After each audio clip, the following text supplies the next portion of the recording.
Coogs house. All right. The Houston Cougars are just under 2 months away from officially entering the Big 12, a much anticipated move. But it's been a weird week for the Big 12. Are we really? What's going on? Do we want to join this thing?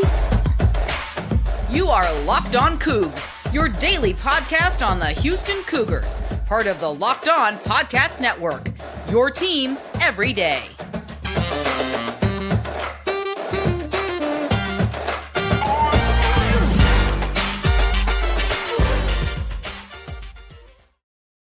Welcome to Locked On Cougs, the daily podcast about your Houston Cougars. I'm your host, Houston-born teacher and coach Parker Ainsworth, here to break down all things Cougs. If you're a U of H fan or just a hater games to buy, please be sure to subscribe down below. That way you can listen the Cougs into your newsfeed each and every day. We appreciate you making Locked On Cougs your first listen of the day.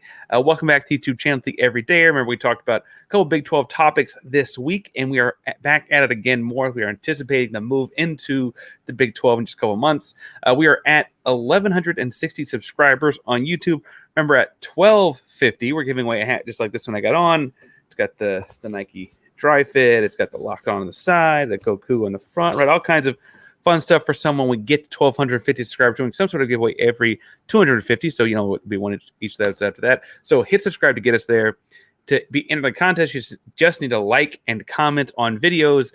If after talking some of the Big 12 and some weird things going on that make me a little hesitant to be like, oh, I'm going to jump into that boat today, you're like, I don't really want to talk about that. Tell me down below if you like orange soda or some other flavor of like fruity soda, grapes and whatever. Pineapple soda is actually really good, low key. So tell me which of those is your favorite. All right. So I got three things to talk about today, kind of pertaining to the weird week that the Big 12 has had, kind of in off the court and off the field kind of issues, which has been, I don't know, kind of this thing that stops you in tracks a little bit. First, talking about this deal going on with gambling in Ohio and Iowa State, and kind of like what's happening there, how the Big 12 may be uniquely equipped to handle that. In the second segment, I want to talk some about a guy named Bob Huggins, a very famous basketball coach at West Virginia, and what's going on there, and how Houston, that could really like what should happen there would ultimately kind of like not be great for Houston entering this conference. And the third time, I'm going to talk about how like these issues really shouldn't happen to Houston. It's interesting that they're happening in the conference that Houston is eagerly about to jump into. But first, let's set some background by talking about what happened at Iowa State. So Iowa and Iowa State have a combined 41 players under investigation for potentially gambling in the state of Iowa on games through what looks like different sports books. Allegations don't indicate that bets were made on their own teams, but very strict NCAA bylaws indicate that as a student athlete, you may not bet on collegiate or pro games of any kind to, prohibit tampering and things like that. This is an interesting time for this to be happening in the state of Iowa because it's coming off the heels of what just happened to Alabama and head coach, baseball coach Brad Bohannon. You remember, if you're into the national news scene, you'll remember this. But if not, was it less than 2 weeks ago? He was arrested because some sportsbook caught red flagged a major bet put on LSU to beat Alabama. And a very quick investigation saw that the guy who had just placed the bet was just getting off the phone before placing the bet. And that phone call was made to one Brad Bohannon. And shortly after said phone call, he scratched his starting pitcher from the lineup. So all of that is leading to this investigation going on with him. He was quickly fired and looks like he may be in a lot of trouble. In specific Iowa case, you've got the state of Iowa legalized gambling in 2019. So for most citizens, it is okay. And for what it's worth, the athletes are not like all on one team. Looks like there may be track, baseball, football, and men's basketball athletes, again, on both Iowa and Iowa State's campuses. For the purpose of this conversation, we're looking at Iowa State, though. That looks like there are about 15 kids under investigation there. It did mention that, didn't say which school, but one of the two campuses does also have an athletic department person involved. Now, the NCAA bylaws, like I said, say you cannot gamble on these games as an NCAA athlete at all, pro, college, whatever, which is interesting for something we need to talk about at a later date. But the baseline trouble is that you get theoretically a single year suspension, which amounts to a single season for most athletes, and you lose that year of eligibility. So you don't get to just have a redshirt type year. You actually lose it as well. The most recent case where this was appealed and won was a kid at Virginia Tech, placed a bet on the NBA Finals last summer. He won a total of $41, had to donate the $41 to charity, and missed 9 of the 12 football games last season by the time it was all said and done. So clearly, even after appeal off something that was just $41, he ended up having fairly consequential punishment.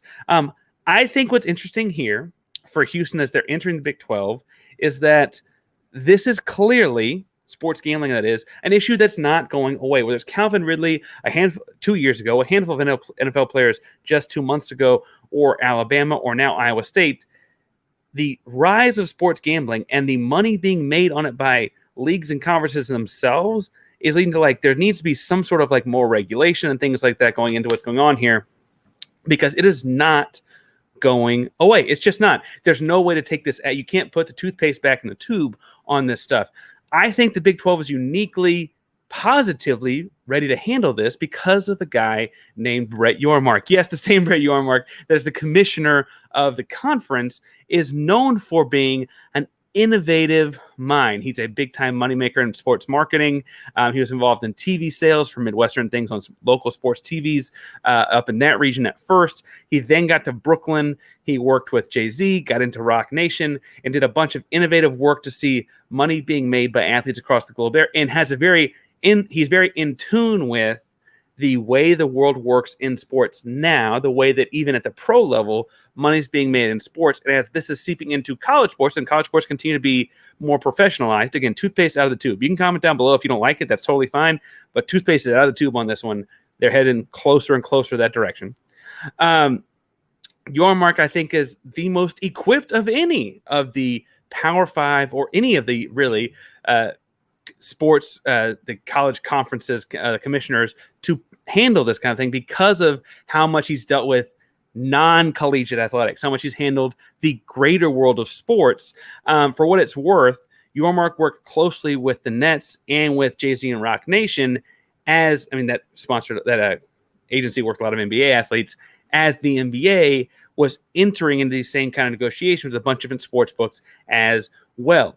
I don't know what those regulations are. I think we'll see a lot more based on how this Iowa State case goes, because it looks like none of the athletes are necessarily betting on themselves or even Iowa State. They were just involved in it. And frankly, the reasons their name popped off were because the state of Iowa was investigating a bunch of online sports books to see if people were gambling underage, because the age there is 21, and they just so happened to also be athletes, right? And so that's the interesting thing here is what is the Big 12 going to do?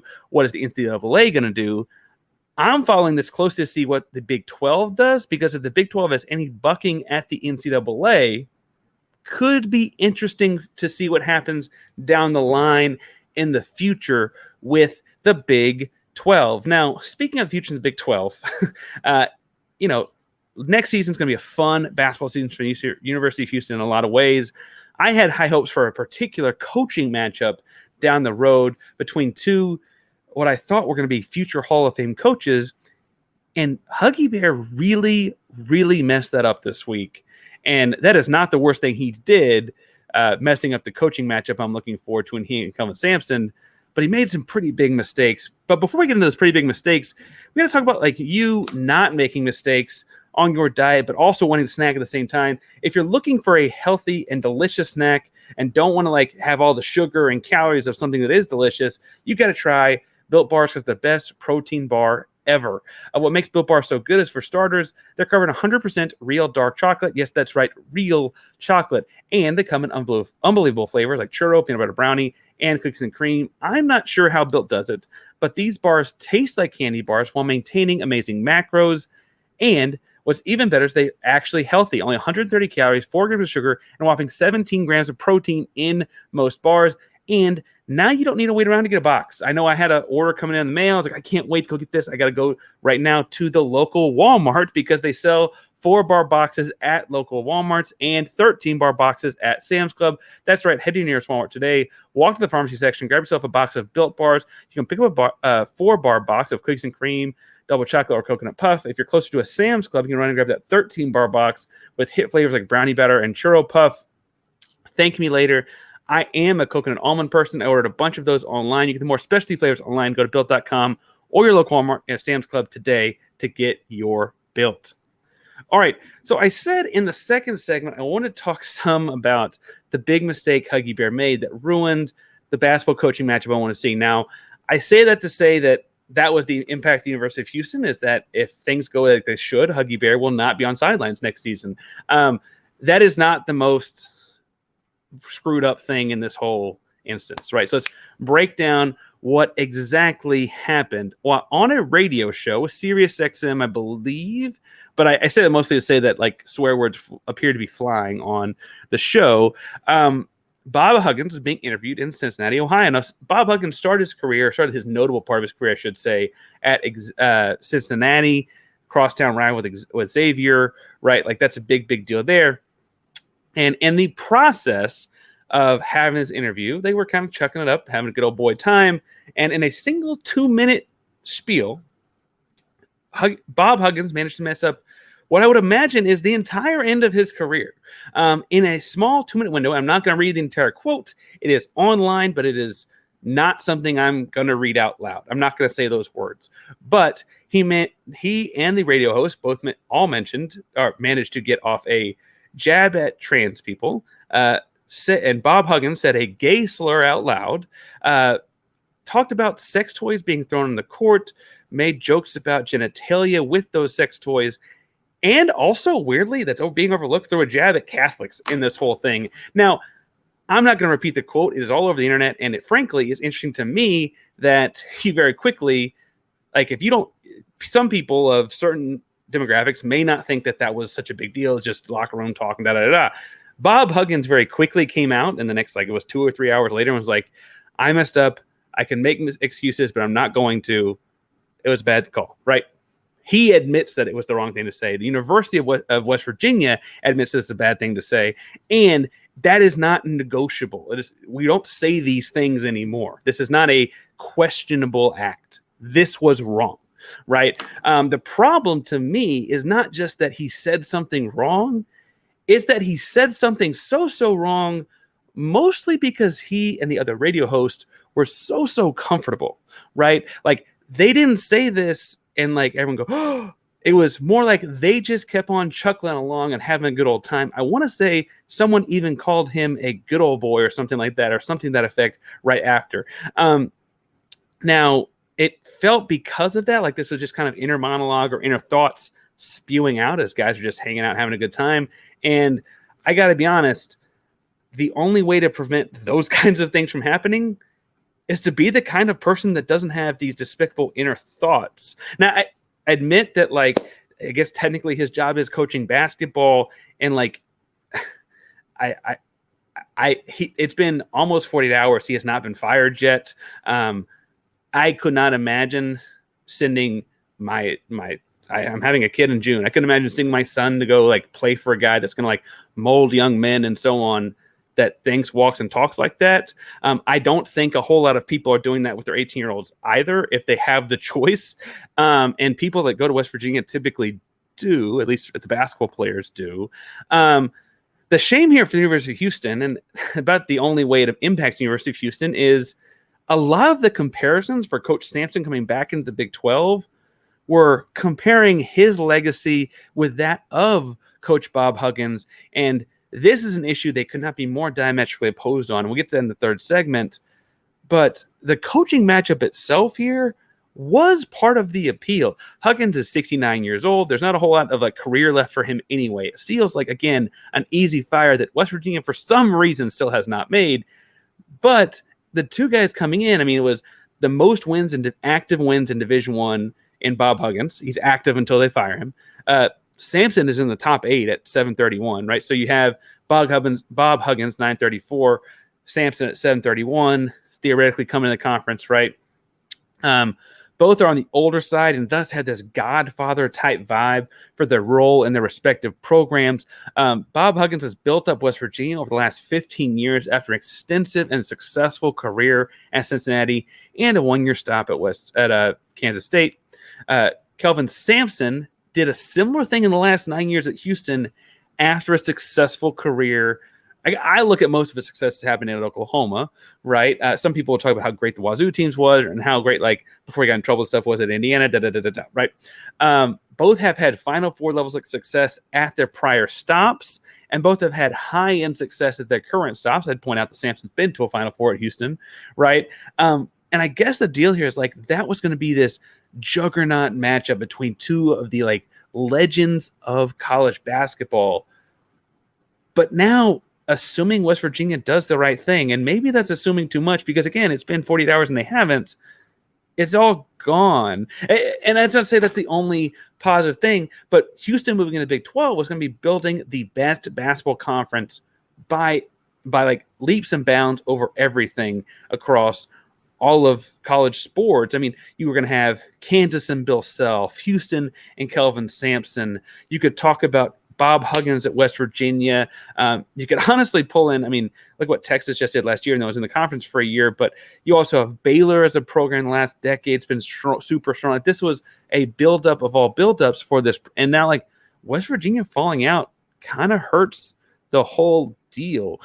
Assuming that the success is tied to Huggins because they don't have a whole lot of historical school basketball success before Huggins. I think it's fair to say that, like, the juice would run out here, assuming that either the program falls apart because of this or that he has to, leave because of this. I'm assuming that for a couple different reasons. Now, I say I'm assuming that for a couple different reasons because I feel like now I've said it several times, I probably need to justify it. At 934 wins, 69 years old, he probably had 4 seasons left in him max anyway, right? Like, after a couple seasons, it'd be like, how realistic is that he gets to 1,000? If he could realistically get to 1,000, 2 more, they might have gone for 2 more. Otherwise, they might have called it quits after 2 seasons, right? Like, getting into your 70s, this is not a young man's game anymore. We've seen Boeheim get asked to go recently. That was a whole awkward situation. Coach K retired. Roy Williams retired. Like, this is not a thing guys do in their Jay Wright retired. The game is changing, right? Jay Wright, right? And so Bob Huggins, I think, was on the other end of that. Houston's in a unique situation when we have Sampson, who is also an older gentleman, right? But we have his son in the program as well, and the coach in waiting, and they're working together at Sampson Company, right? And so, like, getting to watch these two guys compete against each other for 4-8 more times was kind of going to be a really fun thing to do before they both eventually retired and went on to the Hall of Fame. I don't know how this impacts Huggins. I do know that if West Virginia does the right thing, that moment got robbed from Houston. Now, I will say, I want to talk about how both of these situations strike me as, while they're happening in the Big 12, incredibly un-Houston in a moment. And I think that's really kind of where I settle on this. Is like, it worries me at first.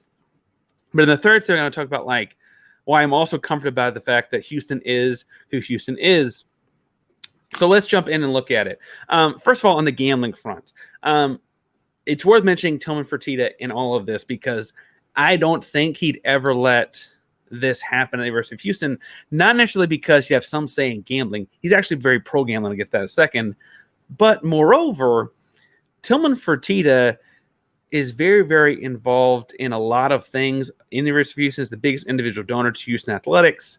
That's why it's called the Fertitta Center. They play basketball in, right, and so on.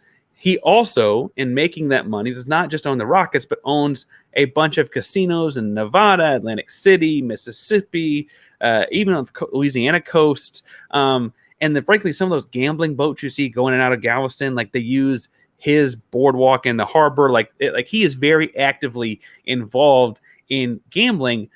And he has pursued to see gambling legalized in the sports gambling that is legalized in the state of Texas, because he sees the neighboring states, Louisiana, Oklahoma, etc., that he has casinos in as taking advantage of this, like, window of a market that Texas does not have. And for what it's worth, he's pushed for regulated gambling. The regulation part has always been in how he's talked about this, because you can't have utter chaos in it like you do in some places, hence having baseball coaches make backdoor phone calls about their pitcher getting benched, right? Like, you can't have those kinds of things happen. I would imagine that Tilman would be very, very involved, because he's one of the biggest names and biggest pocketbooks involved in gambling potentially happening in the state of Texas. I would imagine he'd be very involved in making sure that legislation happened for NCAA athletes. Also, if you're Brett Yormark and you're looking at the 12 schools you have in 2024 on in this conference, you're going to look at sports gambling potentially as another revenue stream to get more money into this conference, to get you to be able to compete with the SEC and the Big Ten. Why would you not look to increase the gambling revenue in the state of Texas, where so many of your schools lie, and frankly, so many of your games will be happening in because of your schools that are there? And in the state of Texas, who would you talk to before you talk to Tilman Fertitta, a University of Houston alum and heavy donor that is already involved in getting gambling involved in Texas? Like, I think that Yormark and Tilman could really pull that off in a way that might not happen until 2024, but we will certainly talk about it on this show when it happens. I'll be like, I told you so. Because I think that Yormark and Tilman have the same 21st century progressive views on these things. Like, if you legalize it, doesn't mean you have to morally agree with it. You're just not going to make the choice for others, right? And they both see it as a big, big revenue stream for what's coming in the sports world. It's already happening as a big revenue stream in professional sports. There's no reason this would not also happen in a way that could help out the Big 12 Conference from a revenue perspective. And can you imagine the March Madness money that would pour in on gambling in the state of Texas with the Big 12 having the basketball conference that's about to have? Come on, man. Now, the other thing about these two issues that strike me as very un-Houston is that Bob Huggins, while he is old school and kind of Southern and so on, the things he did on the radio are things I feel very, very confident would not happen to Dana Holgorsen, and I feel 100% confident would never happen to one Kelvin Sampson. Now, Huggy Bear and Dana worked together, and before this happened, I want to stress that it was before this happened, Holgorsen has had nothing but good things to say about Bob Huggins as a coach that he worked with, and they're both at West Virginia. And Dana does have a lot of issues. Like, he reportedly has enjoyed a few nights off with adult beverages, I guess, but in a responsible way. Just like, you're like, hey, he's had a lot, but like, didn't do anything too terribly wrong, just had a lot, right? He has asked kids to redshirt if like it looked like a rebuilding season. That kid, like, hey, maybe you should just redshirt that way, can like tank the season or whatever, and we'll use it and actually get more recruits in. He has, had the post-game pressers where he feels like he's not, it feels like to us, he maybe doesn't take responsibility for false starts, or he has had the post-game presser where he says something along the lines of like, he doesn't care about expectations, or he has had the post-game presser where he says something along the lines of like, he wishes the fans wouldn't just not boo things or whatever, right? Like, those kinds of things do rub people the wrong way.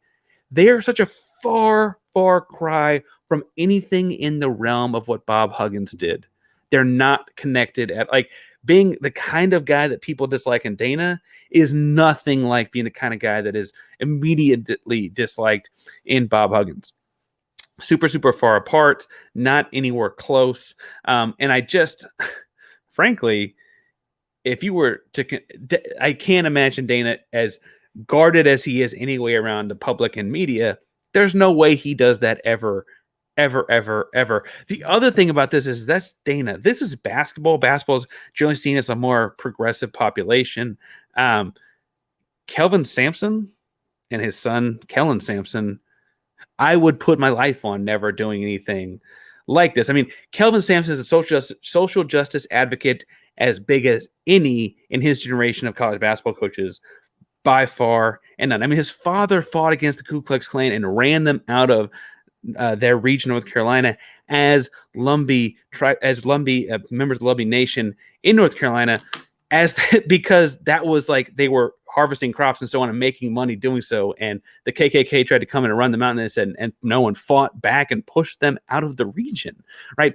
That was in Sampson's childhood. He grew up with those stories and understands the fight for equality that took as a Native American. He also, for what it's worth, like, has told stories to things like Anscape and different places across the internet, if you go back and look it up, about like growing up in the kind of like atmosphere and he's born in 1955, so just post Jim Crow South, and he grows up in this time where, like, technically, yes, it like Brown v. Board is 1954 and Civil Rights Act is passed in 1964, but like he still saw the signs in bathrooms about who got to use what restrooms.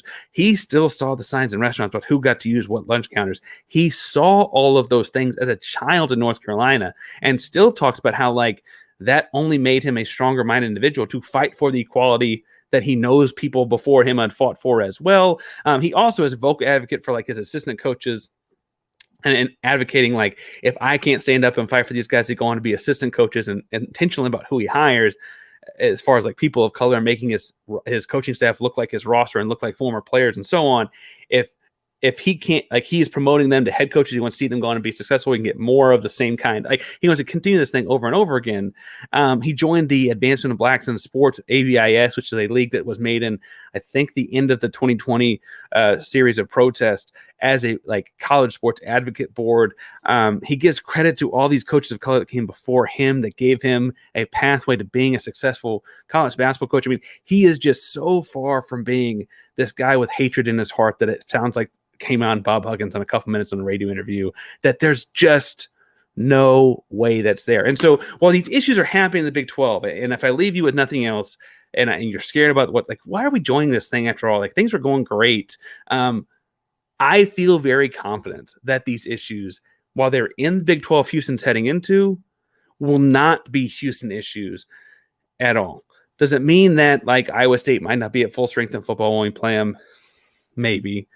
Does it mean that, like, you know, we don't get to see Huggins versus Sampson? You know, maybe. Does it hurt one of the 14 schools next year in the basketball conference and like potentially weaken the conference a little bit? I get, maybe. Does it hurt Houston? No. Houston's going to be fine. Houston will be fine. As big issues as these are for the Big 12, they're not our problem because we're above those problems. Thank you all so much for tuning in today and listening to Locked On Coogs. Locked On Coogs is a primary Locked On Podcast Network. For a second listen of the day, I'm going to recommend Locked On College Basketball because the transfer portal is closing very, very soon. I imagine we see one or two more moves that may help Houston out a little bit, but they're covering it each and every day over there, so make sure you go follow that as well. Locked On Cougs is proud of the Locked On Podcast Network. That means your team every day. Go Cougs.